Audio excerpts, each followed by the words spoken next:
আজকে আজকে কি করব শোনো, আল ইয়াউমা নুনাজ্জিকা বিবাদানিক, আজকে তো আমি তোমাকে ক্ষমা করছি না, বরং আজকের থেকে আমি তোমার এই যে বডি, তোমার দেহ বাদান, এটাকে প্রিজার্ভ করব, সংরক্ষণ করব। কেন সংরক্ষণ করব? এই বডিটা কোথায় আছে ভাই এখন? ফ্রান্সে না মিশরে? আচ্ছা, এখন মিশরে না? আচ্ছা, আমি মাঝখানে শুনেছিলাম এটা রিসার্চের জন্য মনে হয় ফ্রান্সে নেওয়া হচ্ছে, মেবি। আমি ভাবছিলাম, পারিবারিক মিটিংয়ে বলছিলাম যে এই এই সভ্যতাটা একদিন ধ্বংস হয়ে যাবে, দেখে নিন। এই এই এই সিভিলাইজেশনটা একদিন ধ্বংস হয়ে যাবে, দেখে নিন।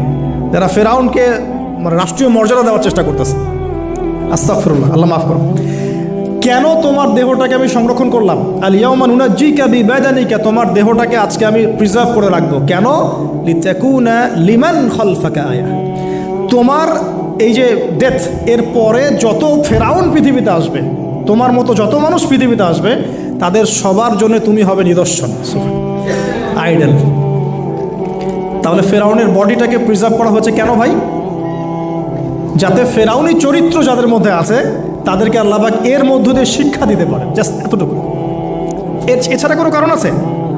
এটা কি আমাদের দেখার কোনো বিষয়? বরকত আছে কোনো? সুবহানাল্লাহ।